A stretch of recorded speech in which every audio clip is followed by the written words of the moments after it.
সাংবাদিক বন্ধু বান্ধৱীসকল, মই ৰাজ্যখনৰ শেহতীয়া কোভিডৰ ওপৰত পৰিস্থিতি আৰু আমাৰ শিক্ষা বিভাগৰ দুই এটা ঘোষণা এইখিনিৰ জৰিয়তে আজিৰ সাংবাদিক মেলখন আপোনালোকক সম্বোধন কৰিবলৈ মই নিমন্ত্ৰণ কৰি আনিছিলোঁ।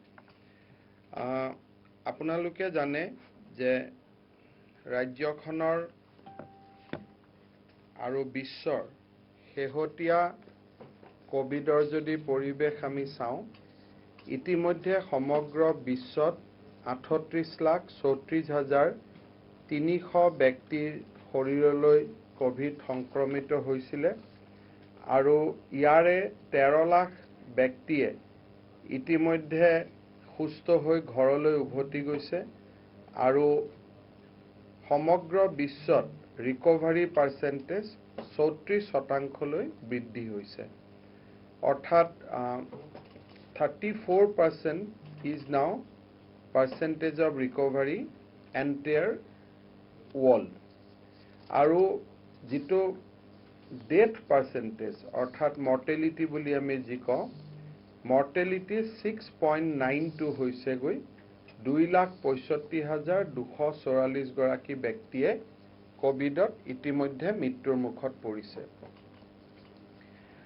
ভাৰতত কোভিড আক্ৰান্ত লোকৰ সংখ্যা 50,000 অতিক্ৰম কৰিলে আৰু একেবাৰে শেহতীয়া তথ্য অনুসৰি 53,045 গৰাকী ব্যক্তি এই ৰোগত আক্ৰান্ত হৈছে। আমাৰ ভাৰতবৰ্ষত ৰিকভাৰী পাৰ্চেণ্টেজ 28% আৰু ডেথ পাৰ্চেণ্টেজ 3.37। আমাৰ অসমত 45 গৰাকী ব্যক্তি এই কোভিড ৰোগত আক্ৰান্ত হৈছে। যোৱা কালিলৈ 34 গৰাকী ব্যক্তি সুস্থ হৈ ঘৰলৈ উভতি গৈছে আৰু আমাৰ অসমত ৰিকভাৰী পাৰ্চেণ্টেজ 75.56। ইম্পৰ্টেণ্ট পইণ্টটো হ'ল যে global recovery percentage is 34, national recovery percentage is 28 আৰু অসমৰ ৰিকভাৰী পাৰ্চেণ্টেজ 75.56। অৰ্থাৎ এই মুহূৰ্তলৈকে 76% প্ৰায় ৰিকভাৰী ৰেটেৰে আমি সৰ্বভাৰতীয় এভাৰেজৰ কৈ আমি বৰ্তমানলৈকে ভাল কৰি থাকিব পাৰিছোঁ। আৰু আমাৰ ৰাজ্যত এজন লোকৰ মৃত্যু হৈছিলে আৰু আমাৰ মৰ্টেলিটি পাৰ্চেণ্টেজ ইজ 2.22। আমাৰ বাবে এটা সুখৰ খবৰ যে প্ৰথমগৰাকী পেচেণ্ট যিগৰাকীৰ কৰ্কট ৰোগতো আক্ৰান্ত হৈছিল, এটা অত্যন্ত দীঘলীয়া চিকিৎসাৰ পিছত যোৱা পৰহি দিনাখন তেখেতক আমি শিলচৰ চিকিৎসা মহাবিদ্যালয়ৰ পৰা মুকলি কৰি দিবলৈ সক্ষম হওঁ। আৰু এইটো আমাৰ চিকিৎসকসকলৰ, বিশেষকৈ শিলচৰ চিকিৎসা মহাবিদ্যালয়ৰ অধ্যাপক-অধ্যাপিকাসকলক মই ধন্যবাদ জনাওঁ যে খুব টান কেছ আছিলে আৰু আমি কমচে কম 20-বাৰতকৈ বেছি তেখেতক টেষ্ট কৰিছিলোঁ। প্ৰত্যেকবাৰে পজিটিভ আহি আছিলে আৰু শেহতীয়াকৈ তেখেত 2টা দিন নিগেটিভ অহাৰ পিছত আমি তেওঁক মুকলি কৰি দিওঁ, ডিছচাৰ্জ কৰি দিওঁ আৰু তেখেতৰ ট্ৰিটমেণ্টৰ ক্ষেত্ৰত আমাৰ শিলচৰ চিকিৎসা মহাবিদ্যালয়ৰ চিকিৎসকসকলে অতি খুব সুন্দৰ সেৱা আগবঢ়াই তেখেতসকলক মই ধন্যবাদ জনাইছোঁ। আমাৰ ৰাজ্যখনত ইতিমধ্যে টেষ্টিং আমি বহুতখিনি বঢ়াবলগীয়া হৈছে। প্ৰায় 14,000 লোকক ইতিমধ্যে আমি টেষ্ট কৰিছোঁ আৰু এই সময়ছোৱাৰ মাজত অসম চিকিৎসা মহাবিদ্যালয়কো ICMR-এ টেষ্টিং লেব হিচাপে স্বীকৃতি দিয়ে। তাৰ ফলত এতিয়া অসমত টেষ্টিং লেবৰ সংখ্যা 7টালৈ বৃদ্ধি পালে। যেতিয়া কোভিড আক্ৰান্ত বা কোভিডৰ সংক্ৰমণ আৰম্ভ হৈছিল সেই সময়ত ভাৰতবৰ্ষ আৰু অসমত এটাও এক্ৰেডিটেড লেবৰেটৰী নাছিলে অকল NIV পুনে এক্ৰেডিটেড লেবৰেটৰী আছিলে কিন্তু আজি আমাৰ ৰাজ্যখনৰ ভিতৰতে 7টা এক্ৰেডিটেড লেবৰেটৰী আমি স্থাপন কৰিবলৈ সক্ষম হৈছোঁ ব্যক্তিগত খণ্ডৰ চিকিৎসালয়সমূহকো মই আহ্বান জনাম যে যিমান সোনকালে পাৰে আপোনালোকে আপোনালোকৰ ল্যাব প্ৰতিষ্ঠা কৰাৰ বাবে চেষ্টা কৰক চৰকাৰী খণ্ডত ডিফু চিকিৎসা মহাবিদ্যালয় আৰু DRDO তেজপুৰ এই দুইটা অনুষ্ঠানত আৰু দুটা ল্যাব বনাবৰ কাৰণে আমি প্ৰচেষ্টা চলাই আহিছোঁ আৰু মই ভাবো যে DRDO তেজপুৰ আৰু ডিফু চিকিৎসা মহাবিদ্যালয় হয়তো আমি এক্ৰেডিটেড লেবৰেটৰী স্থানলৈ আনিব পাৰিম এটা ইয়াৰ মাজতে আমাৰ এটা বিশেষ ধৰণৰ ঘটনা এটা সংঘটিত হয় আপোনালোকে জানে যে ভাৰত চৰকাৰৰ গৃহ মন্ত্ৰালয়ে অসমৰ বাহিৰৰ পৰা বহুত দিন যিসকল আবদ্ধ হৈ আছিল তেওঁলোকক ৰাজ্যখনলৈ উভতি আহিবলৈ অনুমতি প্ৰদান কৰে আমি আপোনালোকক আগতে কোৱাৰ দৰে যে উত্তৰ পূৰ্বৰ ৰাজ্যসমূহ যিহেতু গ্ৰীণ হৈ আছিল আজি ত্ৰিপুৰাৰ পৰিৱেশটো বদলিলে আমি উত্তৰ পূৰ্বৰ ৰাজ্যৰ পৰা জনসাধাৰণক আমি পোনে পোনে গ্ৰহণ কৰিছিলোঁ তেওঁলোকক আমি পাছ দিয়া নাছিলোঁ ইতিমধ্যে বহু হাজাৰ লোকে উত্তৰ পূৰ্বৰ ৰাজ্যৰ পৰা অসমত প্ৰৱেশ কৰিছে আমাৰ ডেপুটি কমিশনাৰ সকলে তেওঁলোকৰ প্ৰৱেশৰ গতিবিধিৰ ওপৰত নজৰ ৰাখিছে তেওঁলোকক য'ত প্ৰয়োজন হোম কোৱাৰেণ্টাইন কৰিছে য'ত প্ৰয়োজন ইনষ্টিটিউচনেল কোৱাৰেণ্টাইন কৰিছে অসম চৰকাৰৰ পুলিচ বিভাগে ইতিমধ্যে 375খন পাছ ইস্যু কৰিছে যাৰ জৰিয়তে 2056 গৰাকী পেছেঞ্জাৰ অসমলৈ অহাৰ অনুমতি পাইছে সেই একে সময়তে আৰু 540খন পাছ ইস্যু হোৱাৰ পৰ্যায়ত আছে এই পাছখিনি ইস্যু হৈ গলে 3420 গৰাকী আৰু অতিৰিক্ত ব্যক্তি অসমত সোমাব পাৰিব এই ৰাজ্য চৰকাৰৰ পাছৰ ব্যৱস্থা চলি থকাৰ সময়ত আন ৰাজ্য চৰকাৰ সমূহেও অসমত মানুহৰ প্ৰৱেশৰ বাবে অনুমতি দিয়া আৰম্ভ কৰে যদিও নিয়মমতে হোষ্ট ষ্টেটখনেহে পাৰমিশন দিব লাগে তেনে এটা কেছ আমি পালো যোৱাকালি যিটো আমাৰ বাবে অতি উদ্বেগৰ বিষয় সেইটো হল যে যোৱাকালি ৰাতিপুৱা ডেপুটি কমিশনাৰ আজমেৰ ৰাজস্থান তেওঁলোকৰ পাৰমিশন লৈ এখন গাড়ী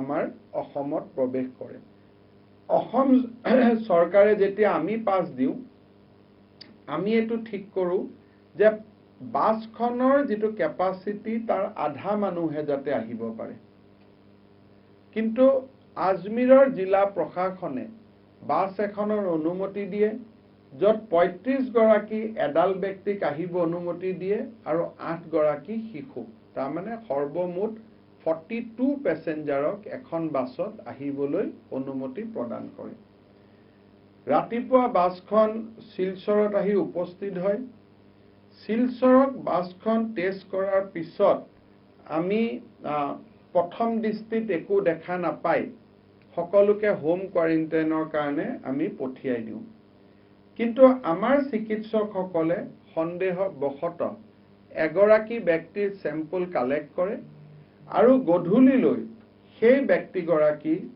পজিটিভ হিচাপে ঘোষিত হয় ফৰিদুল ইছলাম বোলা এই ব্যক্তিগৰাকী ঘৰ তেজপুৰত আছিল তেওঁ আজমিৰ শৰীফৰ পৰা কোনোবা এজন খাদিমে এই বাছখন ঠিক কৰি দিছিল আমাৰ লগত পুৰা তথ্যখিনি আছে আৰু সেই খাদিম গৰাকীয়ে ঠিক কৰি দিয়া বাছত তেওঁ 42 গৰাকী ব্যক্তি আমাৰ অসমত আহি উপস্থিত হয় আৰু তেওঁৰ এগৰাকী ব্যক্তিৰ স্যাম্পল টেষ্ট কৰোঁতে আমি পজিটিভ পাওঁ। তাৰ ফলত শিলচৰ চহৰত আমি বিভিন্ন এলেকা এতিয়া কণ্টেইনমেণ্ট জোন কৰিবলগীয়া হৈছে। 42 গৰাকী 41 গৰাকী ব্যক্তিক আমি কোৱাৰেণ্টাইন কৰিছোঁ। ড্ৰাইভাৰসকলক আমি কোৱাৰেণ্টাইন কৰিছোঁ আৰু তেওঁলোকৰ টেষ্ট আজি কৰিম, কিন্তু আপোনালোকে জানে যে সংক্ৰমণ 14 দিন 28 দিনলৈ থাকিব পাৰে। তাৰ পৰিপ্ৰেক্ষিতত শিলচৰ চহৰৰ পৰিৱেশ কোভিড সংক্ৰান্তত আমি অকণমান সাধাৰণ অৱস্থাতকৈ অলপ অৱনমিত হোৱাটো দেখা পাওঁ। এই ফৰিদুল ইছলাম গৰাকী ব্যক্তিৰ বিৰুদ্ধে বহুকেইটা ফৌজাদাৰী গোচৰ আছে শোণিতপুৰ জিলাত। তেওঁ দলগাঁৱতো বহুত দিন পলাই আছিলে। কোন মুহূৰ্তত তেওঁ আজমিৰ শ্বৰীফ পালেগৈ আৰু আজমিৰ শ্বৰীফৰ পৰা তেওঁ কেনেকৈ বৰাক উপত্যকা গৈ পালেগৈ, গোটেই বিষয়টো আমি আৰক্ষী বিভাগক চাব দিছোঁ। কিন্তু নিজামুদ্দিনৰ পিছত আজমিৰ শ্বৰীফৰ পৰা অহা এই বাছখনত হোৱা সংক্ৰমণে মই ভাবোঁ যে আমাৰ কাৰণে উদ্বেগৰ কাৰণ হৈছে। ইয়াৰ পৰা আৰু এটা বুজায় যে ৰেড জোন ৰাজস্থানেই হওক, দিল্লীয়ে হওক, মুম্বাই হওক, যিবিলাক অঞ্চল ৰেড জোনত আছে তাৰ পৰা অহা গাড়ী মটৰসমূহক চেক কৰাৰ প্ৰয়োজনীয়তা আগতকৈ আৰু বাঢ়ি গ'ল। যোৱাকালিৰ যিটো পৰিৱেশ আমি দেখা পালোঁ, তাৰ পৰিৱেশত প্ৰথমতে আমি সুস্থ লোকক হোম কোৱাৰেণ্টাইনৰ কথা কৈছিলোঁ। আজি ৰাজ্য চৰকাৰে নিজৰ নটিফিকেশ্যনখন পৰিৱৰ্তন কৰি ৰেড জোনৰ পৰা অহা সকলো ব্যক্তিক কম্পালচৰি হোম কোৱাৰেণ্টাইন ফাৰ্ষ্ট টেষ্টৰ ৰিজাল্ট নোহোৱাকৈ কৰাৰ বাবে আমি সিদ্ধান্ত লৈছোঁ। ইয়াৰ ফলত অসমত সোমোৱা ব্যক্তিৰ সংখ্যাটো আমি ৰেগুলেট কৰিবলগীয়া হৈছে। মই যেনেকৈ প্ৰথমতে ক'লোঁ যে আমাৰ 3000 ব্যক্তি ৰেডি হৈ আছে আহিবৰ কাৰণে। মোকো খবৰ পঠাই আছে, আপোনালোকৰ মোবাইলতো দিছে বা আমাৰ বাকীসকলৰ মোবাইলতো দিছে যে ছাৰ আমি এপ্লাই কৰিলোঁ, আমি পাছ কিয় পোৱা নাই। এতিয়া আমি এটা ঠিক কৰিছোঁ, কাৰণ আমি যিহেতু ৰেড জোনৰ পৰা অহা মানুহখিনিক হোম কোৱাৰেণ্টাইন কৰিব লাগিব, মানে ফেচিলিটি কোৱাৰেণ্টাইন কৰিব লাগিব। সেই অনুসাৰে আমি প্ৰতিদিনাই পাছ দিয়াৰ সংখ্যাটো কিমান ব্যক্তিক আমি প্ৰতিদিনাই পাছ দিব পাৰোঁ সেইটো স্বাস্থ্য বিভাগ আৰু গৃহ বিভাগে এটা নিৰ্দিষ্ট কোটা এটাহে আমি অসমত সোমাব দিবৰ বাবে সিদ্ধান্ত গ্ৰহণ কৰিছোঁ। সে ডেইলি 1000, ডেইলি 500, ডেইলি 600, প্ৰতিদিনে লেবত কিমান টেষ্ট বন্ধ হৈ আছে তাৰ ওপৰত নিৰ্ভৰ কৰি আমি এটা কোটা দিম আৰু সেই কোটাটোৰ ভিত্তিতে মানুহ আহিব পাৰিব। গতিকে কোনোবা লোকে আবেদন কৰাৰ লগে লগে ই-পাছখন নোপোৱা কাৰণে ফটক কৰি বেয়া পাব নালাগে। আমি তেওঁলোকক আপোনালোকক পৰ্যায়ক্ৰমে আনি থাকিম। Daily maybe 500, daily 300, daily 600। আজিৰ পৰা আমি স্ক্ৰিনিং চেণ্টাৰ সৰু সজাই লগতে কোকৰাঝাৰৰ চাই ষ্টেডিয়াম, তেজপুৰ, যোৰহাট, শিলচৰতো আজি আমি মুকলি কৰিছোঁ। ডেফিনেটলি মানুহক প্ৰৱেশ কৰিব দিয়াৰ সংখ্যা বাঢ়িব, কিন্তু সাৱধানতাটো অৱলম্বন কৰিবই লাগিব। আৰু যোৱাকালি আজমিৰ শ্বৰীফৰ পৰা অহা ঘটনাটোৱে এইটো কথা স্পষ্ট কৰি দিছে যে ৰেড জোনৰ পৰা অহা মানুহৰ গাত সংক্ৰমণ থাকিব পাৰে আৰু আমি সাৱধানতা লোৱাটো খুবেই প্ৰয়োজনীয়। আমাৰ ৰাজ্য চৰকাৰে দিয়া আজি যিখন notification, any person returning from a red zone district in any state will be put in institutional quarantine even if he is asymptomatic. তো এই নটিফিকেশ্যনখনো আজি আমি ইস্যু কৰিছোঁ। গতিকে সেই বিষয়ে আপোনালোকক আমি অৱগত কৰিছোঁ। আমাৰ বহু পৰিমাণে লকডাউন আমি কিছু শিথিল কৰি দিছোঁ, কিন্তু লকডাউন শিথিল কৰাৰ লগে লগে বাহিৰলৈকে ৰাইজ প্ৰয়োজন আৰু অপ্ৰয়োজন দুইটা কাৰণতে ওলাই অহা আমাৰ দৃষ্টিগোচৰ হৈছে। মই সদাশয় ৰাইজক অনুৰোধ কৰিম যে ভাৰতৰ আন ৰাজ্যৰ কাৰণে কি মই নাজানো, কিন্তু অসম আটাইতকৈ প্ৰত্যাহ্বানৰ সময়খিনিত এতিয়া আমি প্ৰৱেশ কৰিছোঁ। আজি এতিয়া ৰাজস্থানৰ পৰা 40 গৰাকী ছাত্ৰ ছাত্ৰী মেৱাৰ ইউনিভাৰ্চিটিৰ পৰা আহি আছে। আজিৰ দিনটোতে 140 গৰাকী ছাত্ৰ ছাত্ৰী গুজৰাটৰ বিভিন্ন চহৰৰ পৰা আহি আছে। অহা কালি পৰহি দিল্লীৰ পৰাও বাছ আহিব। গতিকে সংক্ৰমণ লগত লৈ অহাৰ সম্ভাৱনাও নুই কৰিব নোৱাৰে। তাৰ পৰিপ্ৰেক্ষিতত অসমবাসী ৰাইজক মই অনুৰোধ কৰিম যে চৰকাৰী ঘোষণা আৰু কৰোনা ভাইৰাছ এই দুটা সম্পূৰ্ণ বেলেগ কথা। আমি অনুমতি দি দোকান খুলিব পাৰোঁ, কিন্তু কৰোনা ভাইৰাছে চৰকাৰৰ অধিসূচনা নপঢ়ে। গতিকে কৰোনাই কৰোনাৰ কাম কৰি গৈ থাকিব। বহুতে কয় যে চৰকাৰে খুলি দিব লাগে, চৰকাৰে খুলি দিয়ক। চৰকাৰে খুলি দিব আপোনালোকে ক'লে, আপোনালোকেও চৰকাৰৰ কথা শুনিব, চৰকাৰেও আপোনালোকৰ কথা শুনিব, কিন্তু কৰোনা ভাইৰাছে আমাৰ কথা শুনিবনে নাই? নিশ্চয় নুশুনে। গতিকে আজিৰ সমস্যাটো চৰকাৰ নহয়, সমস্যাটো জনসাধাৰণ নহয়, সমস্যাটো হ'ল কৰোনা ভাইৰাছ। সেইবাবে মই ৰাইজক অনুৰোধ কৰিম যে অপ্ৰয়োজনীয় হ'লে ঘৰৰ পৰা ওলাই নাহিব।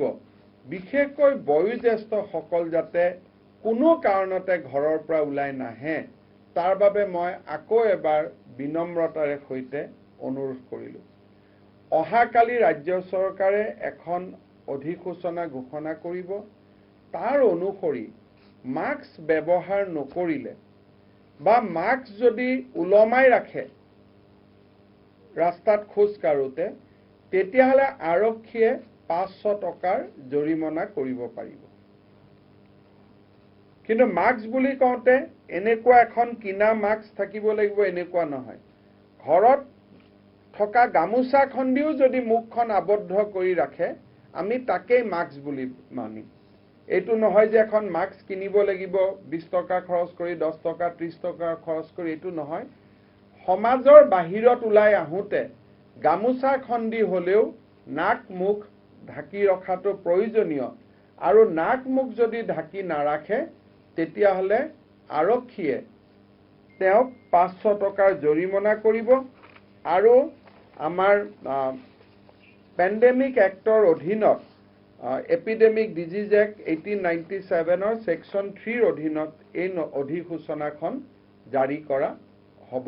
গতিকে মাস্ক ব্যৱহাৰ কৰাটো বাঞ্ছনীয়। আজি আমি মোক গুৱাহাটীতে আমাৰ ট্ৰেন্স বুলি এখন ইয়াতে দোকান আছে, একেবাৰে ছ'চিয়েল ডিষ্টেন্সিং নাই। অথচ আন কিছুমান দোকান আছে য'ত ছ'চিয়েল ডিষ্টেন্সিং 100% মেইনটেইন কৰি আছে। কেতিয়াবা যদি দোকানৰ পৰা মানুহৰ যদি আমি ট্ৰেচিং কৰোঁতে এইটো কথা ওলাই যে মই অমুক দোকানখনত গৈছিলোঁ আৰু তাতে মোৰ ক'ভিড আহিলে, সেই দোকানখনো কিন্তু দায়বদ্ধ হ'ব যদি তেওঁলোকে ছ'চিয়েল ডিষ্টেন্সিং মানি নচলে। কেছ নোহোৱালৈকে খুব ভাল, কোনো কথা নাই। কিন্তু যদি ঘটনা হয়, তেতিয়াহ'লে কিন্তু আমি সেই দোকানখনো লগে লগে বন্ধ কৰি দিব লাগিব, কাৰণ তাৰ পৰা আৰু বহুতৰ হ'ব। সেইটো কাৰণে মই দোকানৰ গৃহস্থসকলক, অংশীদাৰসকলক, মালিকসকলক অনুৰোধ কৰিম যে সামাজিক দূৰত্ব বজাই ৰখা আপোনালোকৰ দায়িত্ব। আপোনালোকৰ দোকানৰ পৰা যদি সংক্ৰমণ হয়, তেতিয়াহ'লে আপোনালোকৰ দোকানটো 28 দিনৰ কাৰণে কোৱাৰেণ্টাইন হ'বই, বন্ধ হ'বই। কিন্তু আমি আৰু অধিক দূৰলৈ অনুসন্ধান কৰিব লাগিব। অনুগ্ৰহ কৰি সামাজিক দূৰত্ব বজাই ৰাখক আৰু মাস্কখন প্ৰয়োজনীয়ভাৱেই আপোনালোকৰ লগত মাস্কখন ৰাখি থ'ব লাগিব। আমি যদিও ৰাইজে ঘৰলৈকে ঘূৰি অহাৰ কথা কৈছোঁ, অসমকে ধৰি ভাৰতৰ ইতিমধ্যে উদ্যোগ আদি খুলিছে, ব্যৱসায় বাণিজ্য আৰম্ভ হৈছে। অসমবাসী ৰাইজক মই আগতেও আবেদন কৰিছিলোঁ যে তীৰ্থযাত্ৰী, ছাত্ৰ ছাত্ৰী, ৰোগীসকলক বাদ দি স্থায়ী বা অস্থায়ীভাৱে কামত থকা ব্যক্তিসকল যদি ঘূৰি নহাৰ সিদ্ধান্ত লয়, আমাৰ কাৰণে ভাল।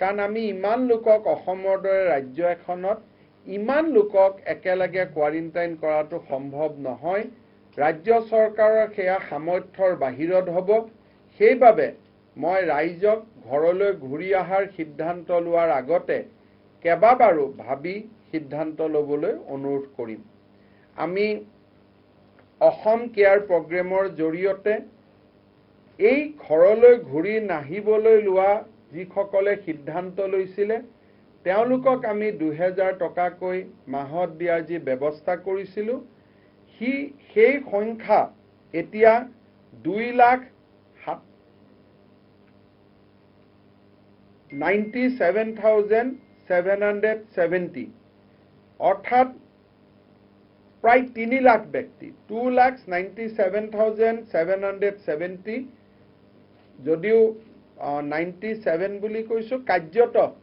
3 লাখটি ভৰি দিছে গতিকে 3 লাখ ব্যক্তিক 2000 কৰি 60 কোটি টকা ৰাজ্য চৰকাৰে প্ৰতি মাহত খৰচ কৰাৰ সিদ্ধান্ত লৈছে এই সংখ্যা আৰু বাঢ়িব আৰু 40-50 হাজাৰ আমাৰ পাইপলাইনত হৈছে প্ৰথম দিন আমি আলোচনা কৰোতে ইয়াতে আমি 2 লাখ মানক দিয়াৰ কথা পাতিছিলো কিন্তু আজি সেই সংখ্যা 3 লাখত ভৰি দিলে হয়তো 4 লাখতো সেই সংখ্যা যাবগৈ তেনেকুৱা এক অনুমান কৰা হৈছে ভাৰতৰ বাহিৰত থকা লোককো কৰা সহায়ৰ সংখ্যা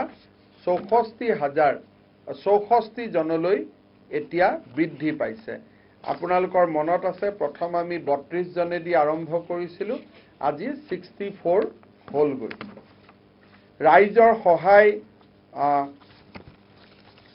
আহি আছে আৰু অসম আৰোগ্য নিধিলৈ প্ৰথমবাৰলৈ খুব সম্ভৱ চৰকাৰৰ এনে এক প্ৰচেষ্টাত প্ৰায় 50,000 ব্যক্তিয়ে সহায় আগবঢ়ায় চৰকাৰী কৰ্মচাৰীসকলক বাদ দিয়াৰ পিছতো এটকাৰ পৰা 2 কোটি টকালৈকে 50,000 মানুহে সহায় আগবঢ়ায় অসমৰ ইতিহাসত মই ভাবো ই এক নতুন প্ৰয়াস ৰাইজৰ নতুন প্ৰচেষ্টা 109 কোটি টকা 10 কোটিতকৈ 109 কোটি 43 লাখ টকা ইতিমধ্যে কালেকশ্যন হৈছে 110 কোটি টকাতকৈ সেই টকামান কম আৰু ৰাইজে কম বেছি পৰিমাণে বৰঙণি আগবঢ়াই আছে ঘৰলৈ ঔষধ দিয়াৰ যি ধনন্তৰী আঁচনি হিউ 5,204 সংখ্যা স্পৰ্শ কৰিছে আমি প্ৰায় 10,000 লোকৰ ওচৰলৈ যাব পাৰিম বুলি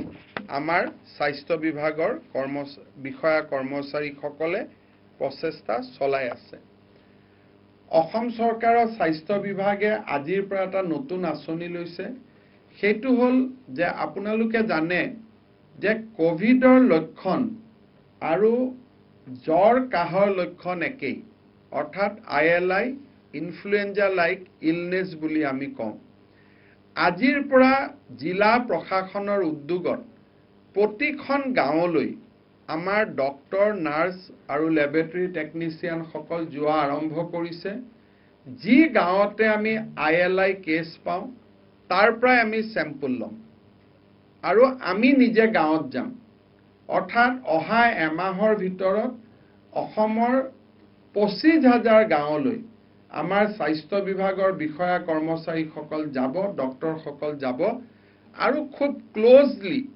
ILI কেছ আৰু ৰেসপিৰেটৰী সিনড্ৰম থকা কেছসমূহ মনিটৰ কৰিব যাতে আমি কমিউনিটিত যিকোনো প্ৰকাৰে এনেকুৱা সিম্পটম পোৱা ব্যক্তিৰ আমি স্যাম্পল আনিব পাৰো টেষ্ট কৰিব পাৰো ৰাজ্যখনক সংক্ৰমণৰ পৰা ৰক্ষা কৰিব পাৰো আজিৰ পৰা স্বাস্থ্য বিভাগৰ এই প্ৰচেষ্টা আৰম্ভ হৈছে সাংবাদিক মহলে বিভিন্ন গাঁৱত যোৱা আমাৰ এই প্ৰচেষ্টাক প্ৰচাৰ কৰিলে আমাৰ চিকিৎসকসকল আৰু নাৰ্ছ বাইদেউসকল আশা কৰ্মীসকল MPW সকল আনন্দিত হ'ব আৰু আজিৰ পৰাই যোৱা মাৰ্চ মাহত আমি কৰাৰ দৰে হোম কোৱাৰেণ্টাইনত যোৱা ব্যক্তিসকলক নজৰ ৰখাৰ কামো আমাৰ MPW আৰু আশা সকলে আৰম্ভ কৰিব ঘৰৰ বাহিৰত নটিচ লগোৱাৰ পৰা তেওঁলোকক নজৰত ৰখাৰ পৰা এই গোটেই কামবিলাক আমাৰ MPW আৰু আশা সকলে ANM সকলে আৰম্ভ কৰিব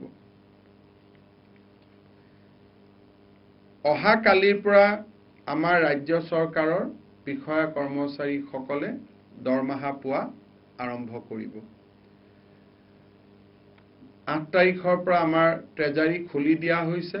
আমি এইবাৰ বিশেষ ৰাজ্য চৰকাৰৰ কৰ্মচাৰীসকলক বিশেষ একো অনুৰোধ জনোৱা নাই, কিন্তু ব্যক্তিগতভাৱে মই ৰাজ্য চৰকাৰৰ কৰ্মচাৰীসকলক যোনে যেনেকে পাৰে আমাৰ বয়োজ্যেষ্ঠ লোকসকল যিহেতু ঘৰৰ পৰা ওলাই আহিব পৰা নাই, তেওঁলোক ঘৰৰ পৰা ওলাই আহিব নোৱাৰে বৰ্তমান, তেখেতসকলক যোনে যেনেকে পাৰে ফল মূলেৰে সহায় কৰাৰ বাবে মই অনুৰোধ কৰিম যে ঘৰৰ কাষত যি আমাৰ বৃদ্ধ ব্যক্তিসকল আছে, 65 বছৰ ওপৰৰ সিনিয়ৰ সিটিজেন সকল আছে, তেওঁলোকক যোনে যেনেকে পাৰে আৰ্থিকভাৱে খবৰ ল'লে আমি আনন্দিত হ'ম। আৰু মই ভাবো যে যিহেতু এইবাৰ আমি এমাহৰ দৰমহাও কথা কোৱা নাই বা পূৰ্ণ দৰমহা আমি জটিল বিত্তীয় পৰিৱেশৰ মাজতো আমি দিছো, মই আমাৰ ৰাজ্যৰ কৰ্মচাৰীসকলক বিশেষকৈ আমাৰ যুৱ কৰ্মচাৰীসকলক আবাল বৃদ্ধ বনিতা সকলৰ খা খবৰ ল'বলৈ কৰবাত পাৰো আমি ফল মূল অলপ কিনি দিলো, যি ধৰণে কৰবাত পাৰো আমি কিবা হৰলিক্সৰ বটল এটাকে কিনি দিলো। বিশেষকৈ যিটো ভালনাৰেবল সেকশন, যিয়ে এতিয়া বাকী সকলটো কামত ওলাই আহিছে, কিন্তু এই ভালনাৰেবল সেকশনটো বাহিৰত ওলাই আহিব নোৱাৰে, গতিকে তেখেতসকলক যিমান পাৰে সহায় কৰিবলৈ আমি অনুৰোধ কৰিম। কালি ৰাজ্য চৰকাৰৰ কেবিনেট বৈঠক আছে। মেঘালয়, অৰুণাচল আৰু অসমে জইণ্টলি কাম কৰিছে যে আমি লিকাৰৰ ওপৰত জইণ্টলি কিবা কৰিব আমি পাৰো নেকি, কিবা বৃদ্ধি কৰিব পাৰো নেকি হাৰ, কিন্তু এখন ৰাজ্যই বৃদ্ধি কৰিলে নহব, গতিকে আমি মেঘালয় আৰু অৰুণাচল চৰকাৰৰ লগত অতি ক্লোজলি কাম কৰি আছো। হয়তো কালি কেবিনেটৰ পিছত আপোনালোকক এই বিষয়ে জনাব পৰা যাব, প্ৰভাইডেড অৰুণাচল আৰু মেঘালয়েও এগ্ৰি কৰে। আমি তিনিখন ৰাজ্যই একেলগে লগ হৈ ইন্টিগ্ৰেটেড স্ট্ৰাকচাৰ এটা, যেনেকৈ আমি পেট্ৰলৰ দাম বঢ়োৱা দিনাখনে, ডিজেলৰ বঢ়োৱা দিনাখনে মেঘালয়ও বঢ়াইছিল, উই আৰ ৱৰ্কিং ক্লোজলি, সেই ইন্টিগ্ৰেটেড স্ট্ৰাকচাৰ এটা বনোৱাৰ কামত আমি অনানুষ্ঠানিকভাৱেও যি লাগি আছো তাত আমি সফল হৈছো, আৰু এই ক্ষেত্ৰতো আমি তেনেকে আগবাঢ়ি যাম বুলি আমি ভাবিছো। শিক্ষা বিভাগত কেইটামান গুৰুত্বপূৰ্ণ ঘোষণা আছে। মই আমাৰ সাংবাদিক বন্ধু বান্ধৱীসকলক নোট ল'বৰ কাৰণে অনুৰোধ কৰিম। বিশেষকৈ দুই এটা কথাত আমাক ৰাজ্যৰ শিক্ষাবিদসকলৰ বিশেষ পৰামৰ্শৰ প্ৰয়োজন। এটা হ'ল, আমি যদি ৰাষ্ট্ৰীয় প্ৰেক্ষাপটত দেখো তেতিয়াহ'লে আমি দেখা পাওঁ যে আমাৰ একাডেমিক ইয়াৰ আৰম্ভ হয় 1 এপ্ৰিলত ভাৰতৰ প্ৰত্যেকখন ৰাজ্যত, আৰু একাডেমিক ইয়াৰ শেষ হয় 31 মাৰ্চত। এই পৰীক্ষাৰ পিছৰ যিটো বন্ধৰ মাহ হয় ফেব্ৰুৱাৰী মাৰ্চ, এই সময়ছোৱাত মেট্ৰিকৰ পৰীক্ষাও হয়, হায়াৰ ছেকেণ্ডেৰীৰ পৰীক্ষা হয়, শ্ৰেণীকোঠা ছুটি দিব নালাগে। বাকী হলে আমাৰ কি হয় যে 1 বছৰ ক্লাছ হয়, 2 মাহ আমি গৰম বন্ধ পাওঁ, এমাহ আমি মেট্ৰিক আদি পৰীক্ষাৰ নামতো আমাৰ স্কুল ক্ষতি হয়, এক প্ৰকাৰ আমাৰ 3 মাহ যায়।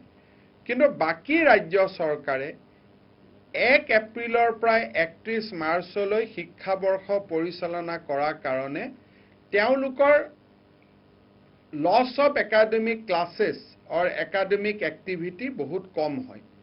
কাৰ্যত আমাৰ জানুৱাৰী মাহত ক্লাছো নহয়, ডিচেম্বৰত আৰম্ভ হোৱাৰ পিছত।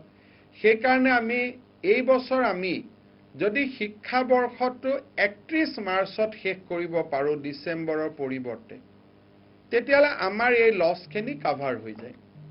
যদি instead of 1 January to 31 December, অকল অসমেহে এতিয়া এইটো কেলেণ্ডাৰ মানে, বাকী কোনোবাই জুলাইৰ পৰা আৰম্ভ কৰে, কোনোবাই এপ্ৰিলৰ পৰা আৰম্ভ কৰে। অসমৰ বাহিৰে সকলো ৰাজ্যৰ, সকলো বুলি কওঁতে কোনোবা এখন হয়তো অসমৰ লগত থাকিব পাৰে উত্তৰ পূৰ্বত, বাট বাই এণ্ড লাৰ্জ গোটেই ভাৰতৰ ৰাজ্য চৰকাৰসমূহে 1 এপ্ৰিলত শ্ৰেণী আৰম্ভ কৰে, 31 মাৰ্চত শেষ কৰে। এই বছৰ যদি আমি একাডেমিক ইয়াৰটো 31 মাৰ্চলৈকে বঢ়াই দিব পাৰো, তেতিয়াহ'লে কোভিডৰ পিছতো আমাৰ ছাত্ৰ ছাত্ৰীসকলৰ বিশেষ ক্ষতি নহ'ব। কিন্তু চৰকাৰে একপক্ষীয় সিদ্ধান্ত ল'ব খোজা নাই, কাৰণ শিক্ষাই সকলোৰে জীৱনক স্পৰ্শ কৰে। মই এই ক্ষেত্ৰত সদাশয় ৰাইজৰ শিক্ষাবিদসকলৰ পৰামৰ্শ সেৱালৈ পোনপটীয়াকৈ আগবঢ়াবলৈ আমি অনুৰোধ কৰিছোঁ, যাতে আমি অহা 15 দিন 20 দিন পিছত আমি এই ক্ষেত্ৰত এটা সিদ্ধান্ত গ্ৰহণ কৰিব পাৰোঁ। কিন্তু আমি যিটো শিক্ষাবিদসকলৰ লগত পৰামৰ্শ কৰিছিলোঁ, তেওঁলোকে আমাক পৰামৰ্শ দিছে যে শিক্ষাবৰ্ষ যদি 1 এপ্ৰিলৰ পৰা আমি 31 মাৰ্চ কৰোঁ, সকলোৰে কাৰণে ভাল হয়, ৰাষ্ট্ৰৰ মূল খুঁটিৰ লগত আমি যাব পাৰোঁ। গতিকে এই বছৰ বিশেষকৈ কৰোনাৰ কাৰণে আমাৰ ছাত্ৰ ছাত্ৰীসকলৰ একো ক্ষতি নহ'ব। এই দিশত মই সকলোৰে পৰামৰ্শ বিচাৰিছোঁ, সকলোৰে পৰামৰ্শ আগবঢ়াব পাৰে। ইয়াৰ পিছত আমি এটা সিদ্ধান্ত লৈছোঁ যে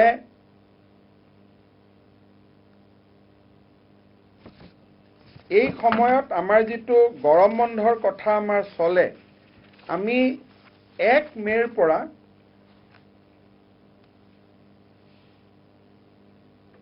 31 মে'লৈ গৰম বন্ধ আমি ঘোষণা কৰিছোঁ। সাধাৰণতে আমাৰ গৰম বন্ধ জুলাইৰ পৰা আৰম্ভ হয়, 1 জুলাইৰ পৰা। এই বছৰ আমি সিদ্ধান্ত লৈছোঁ যে 15 তাৰিখৰ পিছত লকডাউন খুলিলেও, স্কুল কলেজ খুলিলেও আমাৰ স্কুল কলেজ নুখুলে, 31 মে'লৈকে আমাৰ সামাৰ ভেকেশ্যন চলি থাকিব, যাতে এই ক্ৰাইচিছৰ মাজতে আমাৰ সামাৰ ভেকেশ্যনটো এডজাষ্ট হৈ যায়। চ' 1 মে'ৰ পৰা আমাৰ সামাৰ ভেকেশ্যন আৰম্ভ হ'ল আৰু 31 মে'ত আমাৰ সামাৰ ভেকেশ্যন শেষ হ'ব। এইটো আমি নটিফাই কৰিছোঁ আজিৰ পৰা। আগৰটো পৰামৰ্শ শিক্ষাবৰ্ষ 1 এপ্ৰিলৰ পৰা 31 মাৰ্চলৈকে কৰিব পাৰোঁ নেকি, সেইটো আমি পৰামৰ্শ খুজিছোঁ। কিন্তু 1 মে'ৰ পৰা 31 মে'লৈকে আজিৰ পৰা আমি আনুষ্ঠানিকভাৱে গৰম বন্ধ ঘোষণা কৰিছোঁ। দিল্লী চৰকাৰ, ৰাজস্থান চৰকাৰ, বহুকেইখন চৰকাৰে এই কামটো কৰিছে আৰু আমিও আজিৰ পৰা এমহীয়া গৰম বন্ধ আমি আৰম্ভ কৰিছোঁ।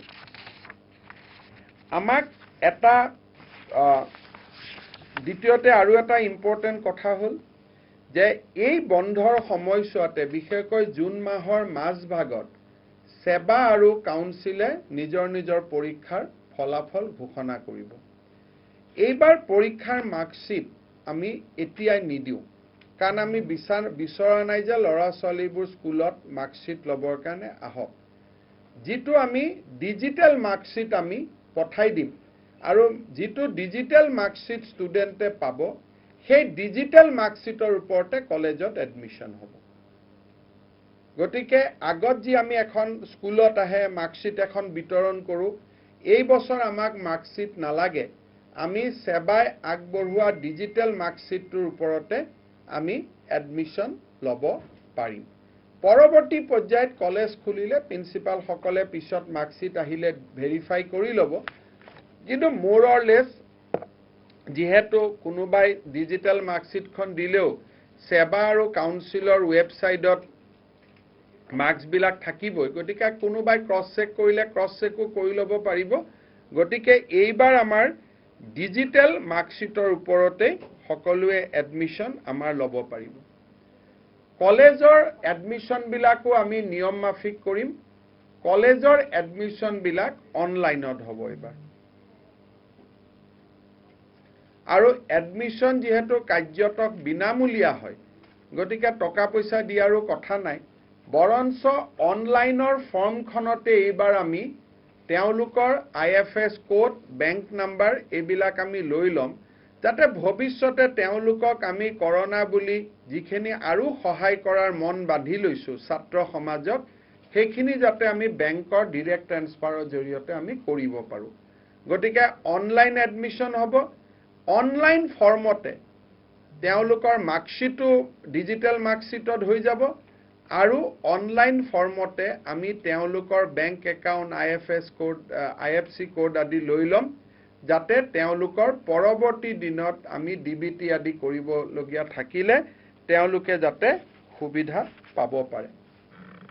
হায়াৰ ছেকেণ্ডাৰী যিসকল ল'ৰা ছোৱালী ছেকেণ্ড ইয়াৰ পালে তেওঁলোকৰ এটা বহুত ডাঙৰ সমস্যা হৈছে যে তেওঁলোকে কিতাপ পত্ৰখিনি ল'ব পৰা নাই। আমি বিনামূলীয়া কিতাপ দিওঁ, এইকেইদিন আমাৰো প্ৰেছো বন্ধ, চব বন্ধ। হায়াৰ ছেকেণ্ডাৰী দ্বিতীয় বৰ্ষৰ ল'ৰা ছোৱালীয়ে কিতাপ কাগজ ল'ব পৰা নাই। এতিয়া আমি সিদ্ধান্ত লৈছোঁ যে অহা 26 মে'ৰ পৰা 28 মে'লৈকে এই 3 দিনত হায়াৰ ছেকেণ্ডাৰী ছেকেণ্ড ইয়াৰত পঢ়া ল'ৰা ছোৱালীবিলাকে সামাজিক দূৰত্ব মাস্ক পিন্ধি স্কুলত গৈ বা কলেজত গৈ তেওঁলোকৰ পাঠ্যপুথি সংগ্ৰহ কৰিব পাৰিব। এইটো আজি মই বহুতে আমাক প্ৰশ্ন সুধি আছিলে, ছাত্ৰ সমাজৰ কাৰণে এইটো আমাৰ প্ৰয়োজনীয় হ'ব। আমি যেনেকৈ বিদ্যালয়ৰ একাডেমিক বৰ্ষ অলপ সলনি কৰিব খুজিছোঁ, কলেজসমূহেও এটা একাডেমিক সেমিষ্টাৰবিলাক বদলোৱাৰ কাৰণে এটা প্ৰচেষ্টা চলাই আছে under the umbrella of UGC। চ' এই ক্ষেত্ৰত কলেজসমূহে UGCৰ পৰা অহা গাইডলাইনবিলাক পালন কৰিব। আমাৰ ছাত্ৰ সমাজক আমি সকলোৱে খুব চেষ্টা কৰি আছিলোঁ যে এই সময়ছোৱাৰ ভিতৰত আমি অনলাইন ক্লাছেছ বঢ়াবৰ কাৰণে আমি চেষ্টা কৰিছিলোঁ। আমি এইটো কথা জানো যে অসমৰ বহুত ছাত্ৰ ছাত্ৰীৰ মোবাইল নাই, কিন্তু মোবাইল নহ'লেও অন্তত ঘৰৰ কাৰোবাৰো যদি এটা মোবাইল থাকে, দীক্ষা এপটো যদি আমি ডাউনলোড কৰি লওঁ, তেতিয়াহ'লে আমি বৰ্তমান বিভিন্ন ভাষাত এই শিক্ষা আমি গ্ৰহণ কৰিব পাৰোঁ। মই টেলিভিছনতো বিভিন্নজনক এই বিষয়ে অনুৰোধ কৰি আছোঁ, আৰু আজি মই আকৌ এবাৰ সকলোকে অনুৰোধ কৰিম যে আপোনালোকে দীক্ষা এপ আপোনালোকে ডাউনলোড কৰক, কাৰণ এই দীক্ষা পৰ্টেলত যদি আমি ডাউনলোড কৰোঁ তেতিয়াহ'লে বঙালী, অসমীয়া, বড়ো বিভিন্ন ভাষাৰ মাধ্যমৰ শ্ৰেণীসমূহ সুন্দৰভাৱে আমি বুজিব পাৰোঁ ঘৰত থাকি। গতিকে দীক্ষা পৰ্টেলটো মই ছাত্ৰ ছাত্ৰীসকলক ডাউনলোড কৰাবৰ বাবে অনুৰোধ কৰিম। আপোনালোকে ভাল পাব যে বিভিন্ন চেনেলৰ মাধ্যমেৰে আমি এই অনুৰোধ জনোৱাৰ পিছত ইতিমধ্যে প্ৰায় 40,000 দীক্ষা এপ ডাউনলোড হৈছে। আজিৰ দিনত দীক্ষা এপ ডাউনলোড হোৱা সংখ্যা হ'ল 1,42,330। মই অনুৰোধ কৰিম যে আপোনালোকে অকণমান প্ৰচাৰ কৰিলে আমাৰ ছাত্ৰ সমাজে দীক্ষা পৰ্টেল ডাউনলোড কৰিলে তেওঁলোক বহুত উপকৃত হ'ব পাৰিব। অসম চৰকাৰৰ সমগ্ৰ শিক্ষা অভিযানে আৰম্ভ কৰা বিশ্ববিদ্যা অসম নামৰ ইউটিউব চেনেলৰ জৰিয়তেও আমি শিক্ষা দি আহিছোঁ। এই শিক্ষাদানতো বৰ্তমান ভিউৱাৰ্ছ বাঢ়িছে। যোৱাকালি প্ৰায় 40,000 ছাত্ৰ ছাত্ৰীয়ে ইয়াত অংশগ্ৰহণ কৰিছে। মই দীক্ষা আৰু বিশ্ববিদ্যা অসম এই দুইটাৰ সহায় ল'বলৈ আমি ছাত্ৰ ছাত্ৰীসকলক অনুৰোধ কৰিম। তিনিটা বিশেষকৈ আমি ঘোষণা ঠিক অলপ ৰিলেক্সেশ্যন কৰিব খুজিছোঁ। সেইটো হ'ল যিসকলে গৱেষণা কৰে, ৰিচাৰ্চ কৰে, তেওঁলোক ছায়েন্সৰ ৰিচাৰ্চ কৰাসকল কলেজ আৰু ইউনিভাৰ্চিটিৰ লেবত যোৱাটো খুব প্ৰয়োজনীয়, নহ'লে ৰিচাৰ্চ কৰিব নোৱাৰে। গতিকে আমি কলেজ আৰু ইউনিভাৰ্চিটিবিলাকত ৰিচাৰ্চ স্কলাৰসকল যাতে যাব পাৰে সেই অনুমতিটো আমি প্ৰদান কৰিছোঁ, যাতে লেবত গৈ তেওঁলোকে লেবৰ কাম কৰিব পাৰে। গতিকে আজিৰ পৰা এটা ৰিলেক্সেশ্যন থাকিব, যদিও এডুকেশ্যন ইনষ্টিটিউট পুৰা বন্ধ, বাট ৰিচাৰ্চ স্কলাৰ্ছ বিশেষকৈ ছায়েন্সৰ ৰিচাৰ্চ স্কলাৰসকলে যদি কলেজ স্কুলত যাব খোজে, বিশেষকৈ কলেজ ইউনিভাৰ্চিটিত তেওঁলোকে যাব পাৰিব। দ্বিতীয়তে আমি এটা কনচেপ্ট কৰিব খুজিছোঁ, যদিহে 31 মে'ৰ পিছলৈকে চলে, এতিয়া আমি আৰম্ভ কৰিব খোজা নাই। 31 মে'ৰ যদি পিছলৈকে কিবা কাৰণত ক'ভিডৰ সংক্ৰমণ একে অৱস্থাত থাকে, আমি হায়াৰ ছেকেণ্ডাৰী ছেকেণ্ড ইয়াৰৰ ক্লাছটো স্কুলত আমি কলেজত আৰম্ভ কৰিম। অনলি এটা ক্লাছ, কাৰণ আমাৰ ল'ৰা ছোৱালী ডাক্তৰ ইঞ্জিনিয়াৰ পঢ়িব লাগিব, টেষ্ট দিব লাগিব, তাৰ মডেলিটি আমি ঠিক কৰিম। কিন্তু 31 মেলৈকে আমি এইটো নকৰোঁ, কাৰণ 31 মেলৈকে গৰম বন্ধ গোটেইখিনি আণ্ডাৰ কণ্ট্ৰল আছে। কিন্তু 31 মেৰ পিছত যদি আমাৰ লকডাউন চলি থাকে, তেতিয়াহ'লে আমি হায়াৰ ছেকেণ্ডেৰী ছেকেণ্ড ইয়াৰৰ ক্লাছ আমি আৰম্ভ কৰিম। কেনেকৈ আৰম্ভ কৰিম? যে বি বৰুৱা ল'ৰা এজন যদি বন্ধত ধেমাজিত গৈছে, তেওঁ ধেমাজি কলেজতে কৰিব, তেওঁ গুৱাহাটীত আহিব নালাগে। বা গুৱাহাটীত সন্দিকৈ মহাবিদ্যালয়ত পঢ়া ছাত্ৰ ছাত্ৰী এগৰাকী যদি এটা ডিব্ৰুগড়ত গ'ল, ডিব্ৰুগড়ৰ ঘৰৰ কাষৰ কলেজখনতে তেওঁ কৰিব, তেওঁ জাগা চেঞ্জ কৰিব নালাগে। ঠিক তেনেকে অধ্যাপকসকলে য'ত আছে বৰ্তমান সেই তাৰ নিকটৱৰ্তী কলেজখনত ক্লাছ কৰিব। আৰু ছায়েন্সত যিহেতু ষ্টুডেণ্ট কম, খুব তেওঁলোকে ৰুটিনখন এনেকৈ কৰিব যাতে এটা ক্লাছত 20টাতকৈ ওপৰ ল'ৰা ছোৱালী নাথাকে। সেই বিষয়ে এইটো সিদ্ধান্ত নহয়, এটা প্ৰয়াস, তাৰ বিষয়ে মডেলিটি আমি ৰেডি কৰাৰ কাম আৰম্ভ কৰিছোঁ। যেতিয়া এই বিষয়ে ফাইনেল এটা ব্লু প্ৰিণ্ট হ'ব, সেই বিষয়ে আপোনালোকক আমি জনাম। ইয়াৰ উপৰিও আমাৰ গাঁওসমূহত বেচৰকাৰী স্কুল, চৰকাৰী স্কুলৰ শিক্ষকসকল গাঁৱত আছে। যদি শ্ৰেণীকোঠা নচলে, গাঁৱৰ চোতালত 5জন ল'ৰাক একত্ৰিত কৰি আমাৰ শিক্ষকসকলে ঘৰুৱাভাৱে কিছু জ্ঞান দিব পাৰে। একো নহ'লেও নিজৰ মোবাইলত, শিক্ষকজনৰ মোবাইল আছে, শিক্ষকজনৰ হোৱাটছআপ আছে, 5জন ল'ৰাক বহুৱাই দীক্ষা এপটো লগাই দিলেও বহুতখিনি ক্লাছ আগবাঢ়িব পাৰে। গতিকে আগত যি আমাৰ নিয়ম আছিল যে চোতালতে আমি 5জন ককাই ভাই বহিলোঁ, দেউতাই একেলগে পঢ়াই দিলে, ঠিক তেনেকুৱা ধৰণৰো এটা বিকল্প চিন্তা এটা আমি 1 জুনৰ পৰা আৰম্ভ কৰিছোঁ, যে এনেকুৱা লাইনত আমি চিন্তা এটা কৰিম যে 5জন ল'ৰা গাঁৱৰ চোতালত, যাৰ ঘৰৰ ডাঙৰ চোতাল তাতে বহিলে, গাঁৱত টেট শিক্ষক এজন আছে, গাঁৱত শংকৰদেৱ শিশু নিকেতনৰ শিক্ষক এজন আছে, বা গাঁৱত কোনোবা আমাৰ প্ৰাথমিক বিদ্যালয়ৰ শিক্ষক শিক্ষয়িত্ৰী এজন আছে, হাইস্কুলৰ শিক্ষক শিক্ষয়িত্ৰীজন আছে, 5জন ল'ৰাক বহুৱাই অমুকৰ চোতালত ক্লাছ 1, অমুকৰ চোতালত ক্লাছ 2, তমুকৰ চোতালত ক্লাছ 3, এনেকুৱা এটা নতুন চিন্তা এটা আনিবৰ কাৰণে আমি চেষ্টা কৰিছোঁ। গতিকে ইনোভেটিভ ৱেত হায়াৰ ছেকেণ্ডাৰী ক্লাছ আৰু ইনোভেটিভ ৱেত গাঁৱতে পাঠদান, এই দুটা বিষয়ৰ ওপৰত আমি চিন্তা চৰ্চা কৰি আছোঁ। আপোনালোকক এই দুইটা চিন্তা পূৰঠ হোৱাৰ লগে লগে, আজি দুইটা চিন্তাই পূৰঠ হোৱা নাই, বহুত প্ৰশ্ন কৰিলে ময়ো উত্তৰ দিব নোৱাৰিম, কিন্তু এই দুইটা চিন্তা মেচিউৰ্ড হোৱাৰ লগে লগে আমি আপোনালোকক জনাম। কালিৰ পৰা আমি আৰু এটা কৰিছোঁ যে লকডাউন সময়ত আমি লিখা গল্প, লকডাউন সময়ত লিখা আমি কবিতা, লকডাউন সময়ত লিখা আমাৰ চিৰিয়াছ এছে, বিজ্ঞানৰ মডেল, এইবিলাকৰ ওপৰত সমগ্ৰ শিক্ষা অভিযানে কম্পিটিশ্যন আৰম্ভ কৰিব। এতিয়া আমি লিখিম, ছাবজেক্টবিলাক কালিৰ পৰা পেপাৰত, টিভিত আহিব যে ক্লাছ 5ৰ ল'ৰাৰ অহা 7 দিনৰ টপিক এইটো, ক্লাছ 6ৰ ল'ৰাৰ অহা 7 দিনৰ টপিক এইটো, ক্লাছ 7ৰ ল'ৰাৰ অহা 7 দিনৰ টপিক এইটো।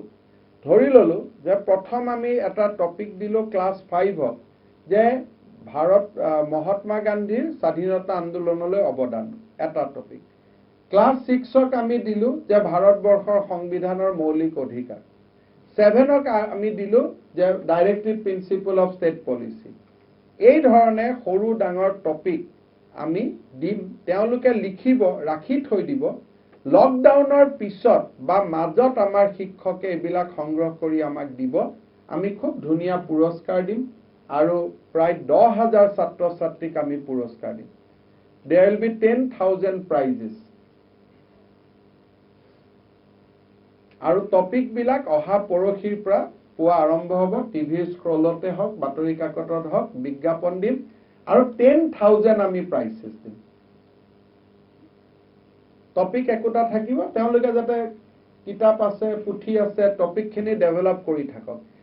ছায়েন্সৰ ষ্টুডেণ্টৰ কাৰণে বেলেগ টপিক হ'ব, আৰ্টছৰ ষ্টুডেণ্টৰ কাৰণে টপিক বেলেগ হ'ব।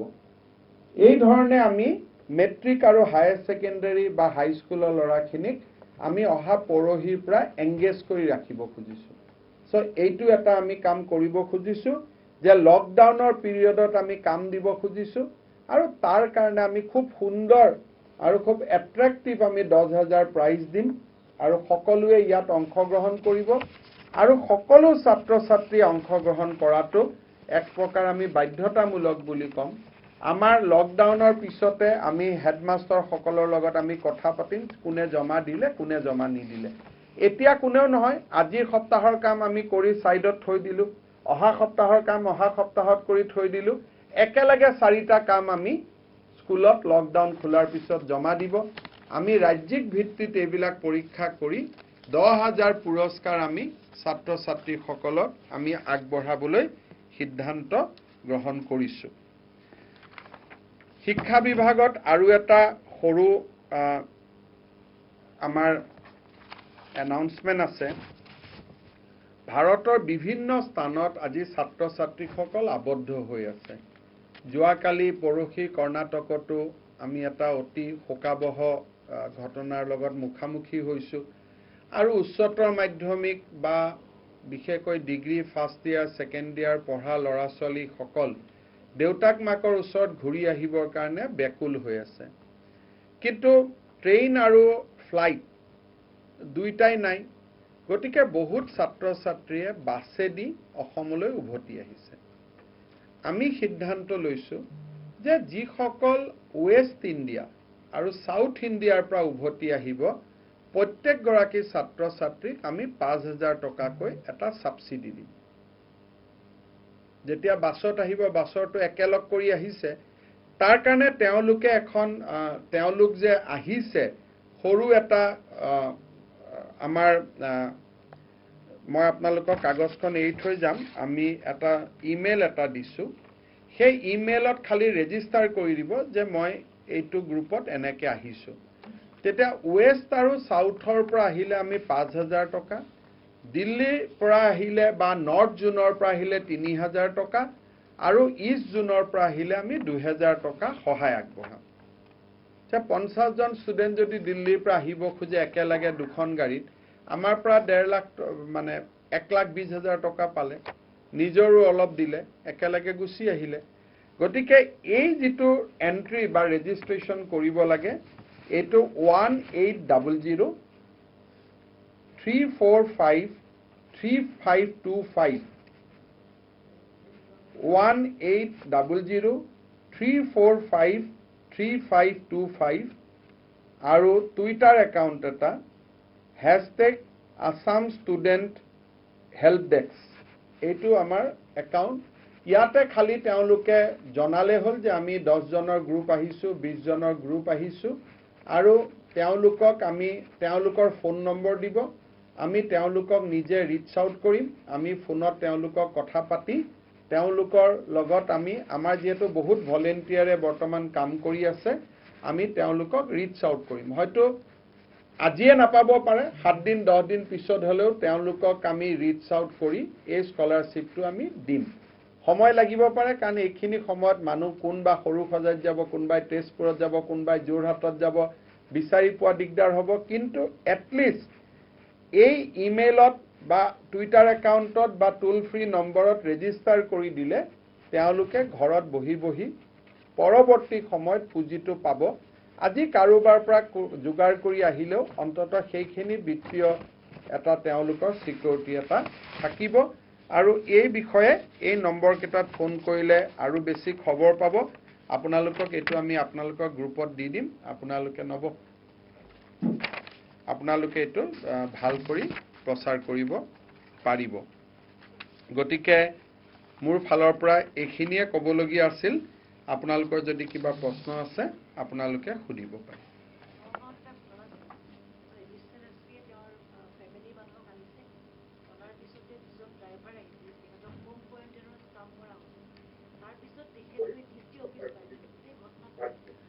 কালি এই ঘটনাটো কোনোবা ব্যক্তিয়ে মোক হোৱাটছআপৰ জৰিয়তে জনাইছিলে আৰু অসম পুলিচৰ হৰমিত সিং ডাঙৰীয়াক বিষয়টো মই লগে লগে জনাইছিলোঁ অনুসন্ধানৰ কাৰণে। তেখেতে অনুসন্ধান কৰি কি পালে মই খবৰ লোৱা নাই, কিন্তু বিষয়টো আমাৰ নজৰত আহিছে আৰু আৰক্ষীক তদন্ত কৰিবলৈ এই বিষয়ে মই নিজে ব্যক্তিগতভাৱে কৈছোঁ। এতিয়া আজিৰ সময়টো এনেকুৱা সময় যে ৰেড জোনৰ পৰা আহি যোৱাকালি মই এটা উদাহৰণ দিছোঁ, যোৱাকালি 4 গৰাকী ব্যক্তি আহিছে, লগত এগৰাকী ছোৱালী আহিছে, ৰাতি ৰিকুৱেষ্ট কৰাৰ পিছতো তেওঁ কোৱাৰেণ্টাইনত নাথাকে, কাজিয়া পেচাল কৰি ঘৰত ঘূৰি যায়। কিন্তু এইটোতো তেওঁৰ স্বাধীনতা নহয়। তেওঁ ঘৰত ঘূৰি গৈ কাক মাৰিব? প্ৰথম গাঁৱৰ বুঢ়া মানুহজনক মাৰিব, ফ্লেটত থকা বুঢ়া মানুহজনক মাৰিব। সেইকাৰণে মইতো আপোনালোককো ভাবোঁ যে আপোনালোক সৰু সজাই সদায় থাকিব। আপোনালোকৰ কেমেৰা থাকিলে মানুহে অলপ বুজিব, নহ'লে মইনো বা আমাৰ অফিচাৰসকলে কিমানৰ লগত কাজিয়া কৰিব। এতিয়া যোৱাকালি তেখেতক যেনে তেনে ৰাতি বুজাই বৰাই হোটেলত লৈ যোৱা হ'ল। মই অসমবাসী ৰাইজক অনুৰোধ কৰিম যে আমি ইয়াত এটা হোম কোৱাৰেণ্টাইন ষ্টাম্প মাৰিছোঁ, ইয়াক এটা হোম কোৱাৰেণ্টাইন ষ্টাম্প মাৰিছোঁ। এই হোম কোৱাৰেণ্টাইন ষ্টাম্প থকা মানুহ যদি ৰাস্তাত ওলাই আহে প্ৰবলভাৱে প্ৰতিবাদ কৰিব লাগে। সি লাগিলে মোৰ লৰাই হওক, কাৰণ চৰকাৰে সকলোকে স্পৰ্শ কৰিব নোৱাৰে। ৰাইজৰ সহযোগিতা লাগিবই ৰাজহুৱা স্বাৰ্থৰ খাতিৰত। আজি মই যদি মাস্ক নিপিন্ধা মানুহ এজন মোৰ অফিচত আহিলে, মই যদি তেওঁক সোমাব নিদিওঁ যে আপুনি মাস্ক পিন্ধি অহা নাই, আপুনি মোৰ ৰুমত নাহিব। বাছত যদি মই মাস্ক নিপিন্ধা মানুহ এজনৰ লগত বহিব অস্বীকাৰ কৰোঁ, তেতিয়াই গণ আন্দোলন হ'ব। গতিকে চৰকাৰ মানে কোন? আমি স্বাস্থ্য বিভাগত কাম কৰা 100 জন কৰ্মচাৰী। আমিতো সৰ্বব্যাপী সৰ্বস্পৰ্শী ব্যক্তি নহয়, কিন্তু ৰাইজ সৰ্বব্যাপী সৰ্বস্পৰ্শী। গতিকে এইটো এটা গণ আন্দোলন কৰিব লাগে যে মাস্ক নিপিন্ধা মানুহৰ লগত কথা পাতিব নালাগে, আৰু মাস্ক নিপিন্ধা মানুহক দোকানত আহিব দিব নালাগে। মই মাস্ক বুলি কওঁতে বজাৰৰ কিনা মাস্ক কোৱা নাই, গামোচাখন মেৰিয়াই থোৱাটো এটা মাস্ক। আৰু এই 2 হাতত হোম কোৱাৰেণ্টাইন থকা ষ্টাম্প থকা মানুহক ঘৰৰ বাহিৰত ওলালে ওচৰৰ পুলিচ থানা, ওচৰৰ স্বাস্থ্যকৰ্মীক খবৰ দিব লাগে। আৰু অসমৰ বাহিৰৰ পৰা অহা মানুহ শ্ৰীৰামপুৰৰ পৰা যোৰহাটত যাওঁতে যদি ক'ৰবাত নোহোৱা হৈ যায়, ক'ৰবাত গুচি যায়, কাৰণ আমিতো মানুহক চোৰ আৰু ডকাইতৰ দৰে আনিব নোৱাৰোঁ, তেওঁতো অফেণ্ডাৰ নহয়, এইটো এটা সহযোগিতা। যদি দুইফালে এস্কৰ্ট পাইলট থকাৰ মাজত পলাই যায়, তেওঁকতো আমি গুলিওৱাৰ কোনো আদেশ নাথাকে, কাৰণ এইটোতো ক্ৰাইম নহয়। এইটো হ'ল সহযোগিতা। ৰাইজে যাতে ফ্লেটত সোমাব নিদিয়ে, যে আপুনি আজি ৰাজস্থানৰ পৰা আহিছে, আপোনাৰ গাত হোম কোৱাৰেণ্টাইন ষ্টাম্প নাই, তাৰমানে আপুনি স্বাস্থ্য বিভাগক ৰিপৰ্ট কৰা নাই, গতিকে আপুনি আমাৰ ফ্লেটত নাহিব। এইটোকে ক'লো, মইতো আপোনাৰ কথাটো মই ক'লোৱেই যে আৰক্ষীক তদন্ত কৰিব দিছে, কিন্তু মোৰ মুখেদি কঠোৰ শব্দৰ উত্তৰ নাপাব। এইকেইটা দিন সহযোগিতাৰ উত্তৰে পাব। মই নমস্কাৰ কৰি এইটোৱে ক'ম যে কঠোৰ শাসন এই শব্দবিলাক মই এইকেইদিন ব্যৱহাৰ নকৰোঁ, কাৰণ স্বাস্থ্যমন্ত্ৰী হিচাপে মোক বৰ্তমান সহযোগিতা লাগে। গতিকে মই আপোনাৰ প্ৰশ্নটোৰে উত্তৰ দিছোঁ, তাতকৈ আৰু আগত গৈ উত্তৰ দিছোঁ, কিন্তু শাস্তি কঠোৰ এই শব্দবিলাকৰ মূল্য নাই, কাৰণ ৰাজহুৱা স্বাৰ্থত সহযোগিতা, সক্ৰিয়তা, সাৱধানতা এই দুটাৰ মূল্য আছে। এতিয়া যদি কোনোবাই ভাবে মই ছাছপেণ্ড কৰি দিম, কৰোনা ভাইৰাছেতো ছাছপেণ্ড মানে কি বুজি নাপায়, কামটোতো হৈয়ে গ'ল অলৰেডি যি হ'ব লাগে। সেইকাৰণে নোহোৱা কৰিব লাগে কামটো। হোৱাৰ পিছত শাস্তি লোৱা নোলোৱা সেইটো সেই বিভাগৰ কাম, কিন্তু মইনো শাস্তি লৈ কি কৰিম? এতিয়া অলৰেডি যদি তেওঁৰ থুই কাবাৰ গাত গ'লেই। গতিকে সেইকাৰণে এইটো হ'ল যে কামটো হোৱাৰ আগতেই প্ৰটেক্ট কৰিব লাগিব। বহুত মানুহে হ'ব দি ৰখি থাকে, ৰখি ভাবে যে পিছত আমি চৰকাৰক কম শাস্তিৰ কাৰণে। এইটো শাস্তিৰ কথা নহয়, এইটো সহযোগিতাৰ মাজেৰে আমি এই প্ৰত্যাহ্বানৰ মোকাবিলা কৰিব লাগিব। But I have a question. Hello? Yes, okay. Dada, what is the method we are using for the disposal of the COVID waste? We are following ICMR guidelines. All biomedical waste we are disposing through proper norms. Wherever our machines are not there, we are digging and we are putting them below the earth as per the protocols. Mr. Minister, would you elaborate elaborate on the change of protocol that you have told now about the quarantine of people coming from red zone and the reason why you have to take this decision? Yesterday in Assam we found a person positive who travelled from Ajmer Sharif Dargah. Prior to that, Assam government has decided that we will release all non-symptomatic patients to home quarantine and only symptomatic patients to institutional quarantine. But yesterday our experience was that that person was not non-symptomatic. At the same time he tested positive. So in view of that, Assam government has decided that to the extent possible by putting some restriction on inward journey so that we get a limited quota every day, we can put people who are coming from red zone to at least institutional quarantine for 3 days till we get his first test report. আৰু এটা আপোনালোকে শুনি ভাল পাব যে মুম্বাইৰ অসম ভৱনত থকা কৰ্কট ৰোগীসকলক উভতাই অনাৰ বাবে এটা প্ৰচেষ্টা চলোৱা হৈছে। অহাকালি তেওঁলোক মুম্বাইৰ পৰা আহিব, বাছতে আহিব, কিন্তু লগত আমাৰ মুম্বাই ৰেচিডেন্স কমিশনাৰ দেৱাশিষ শৰ্মা নিজেও আহিব আৰু আমি তেওঁলোকক উভতাই অনাৰ যেটো প্ৰচেষ্টা লৈ আছিলো। অহাকালি তেওঁলোক ঘূৰি আহিব, 3 দিনত তেওঁলোক ইয়াত আহি পাব আৰু তেওঁলোক অহাৰ লগে লগে আমি ইয়াতে প্ৰগতি মেনৰ বা আন কোনোবা ভাল গেটৱে গেন্দুৰ তাতে আমি তেওঁলোকক ৰাখিম, এদিন টেষ্ট কৰিম, তেওঁলোকৰ টেষ্টটো আমি খুব ফাষ্ট ট্ৰেকত কৰিম আৰু যদি টেষ্টৰ ৰিজাল্ট পজিটিভ হয় কথাটো বেলেগ, নেগেটিভ হলে আমি লগে লগে তেওঁলোকক ঘৰ বা বিবৰুৱা কেন্সাৰ হস্পিটাল বা জিএমচিত যাতে ট্ৰিটমেন্টৰ কাৰণে যাব পাৰে আমি লগে লগে নটিফাই কৰি দিম। সো কালি এটা আনন্দৰ দিন যে বহুত দিনৰ পৰা আমি লাগি আছিলো তেওঁলোকক উভতাই অনাৰ বাবে। অহাকালি ফাইনেলি আহিব বুলি আমি ভাবিছো, 8খন স্লিপাৰ বাছ লৈ তেওঁলোক আহিব।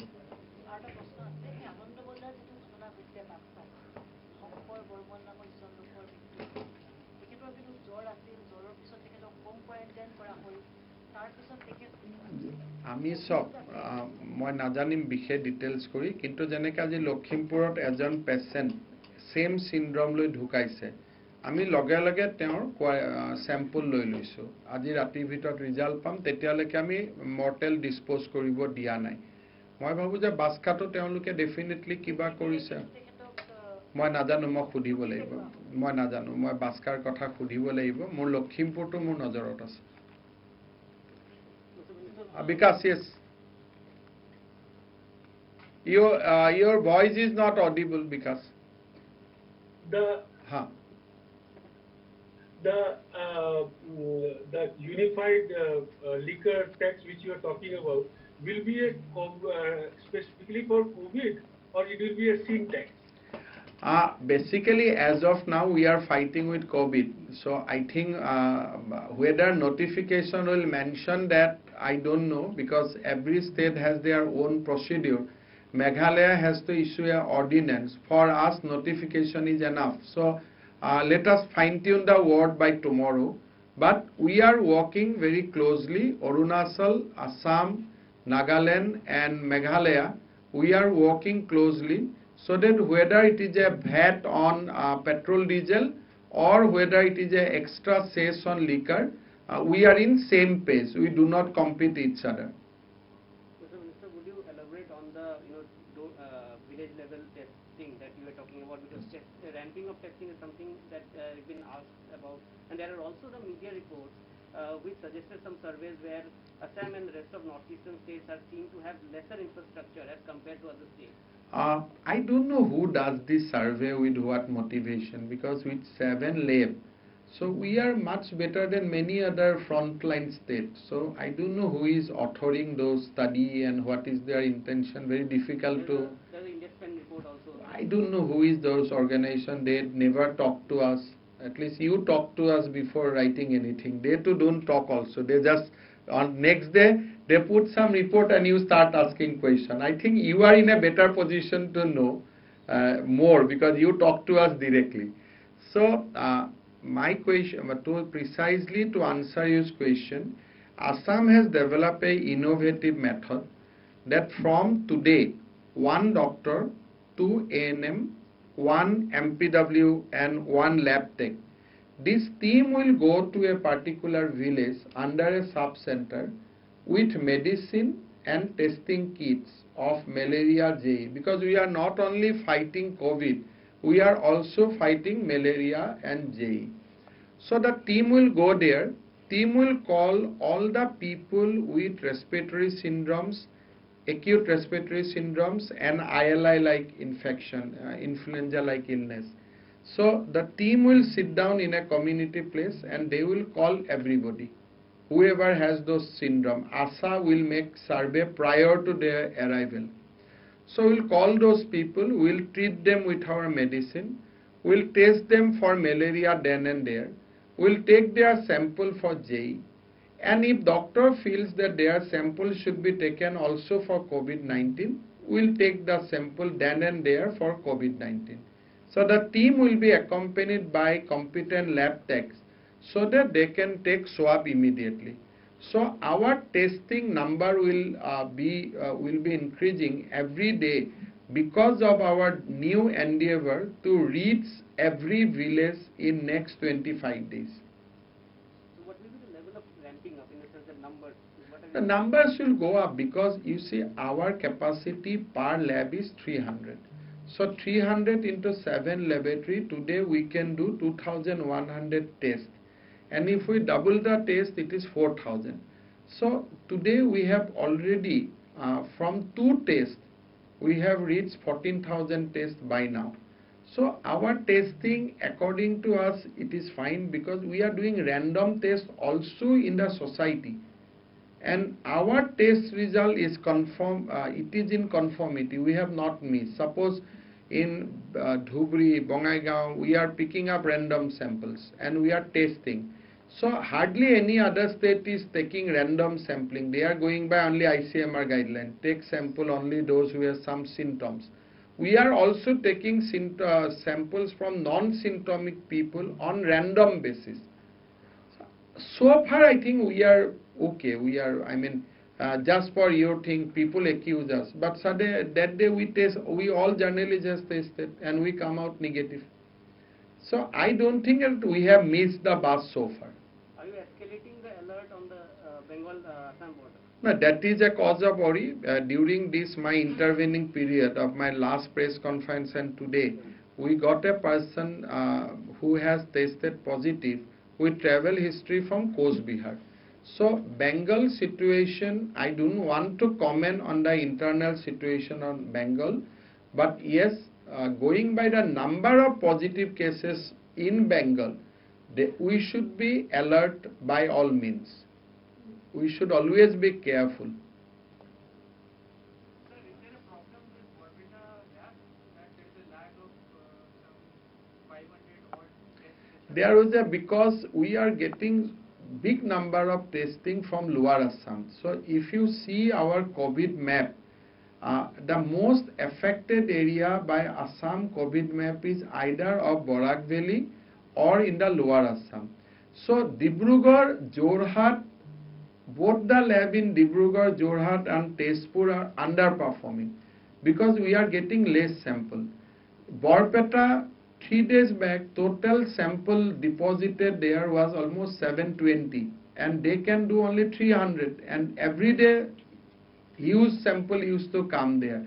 So from yesterday, we have decided to send those sample also to Tezpur so that the Barpeta load can be shared. And today also we have installed another machine in Barpeta who can through which we can do 100 more tests. I think Barpeta that they are lagging now, but I think by tomorrow they will become, they will start functioning with the current load. Area load will be finished by tomorrow. Sir, another post this development in Tripura where about 62 DSS personnel have tested and their relatives have tested positive. Assam also has a large number of personnel of security forces, both DSS and other paramilitary. Any special measures that are being taken? We have good coordination with army and paramilitary. So now a new CRPF batch will come soon. We have been notified. So we have already created their quarantine in Palasbari. So they will be in quarantine. They themselves offered that once we come to Assam, we should be quarantined for 14 days. State government, basically it will be done by their officers, but of course health support we have to give. So 200, I think, new boys are coming. We'll test each and everybody before they start doing their own duty. And we have also asked group center here that if any new people come to your center, please notify us. So far as Assam is concerned, our coordination with the both BSF, CRP and ITBPF are very, very strong, and will do accordingly. There is no problem.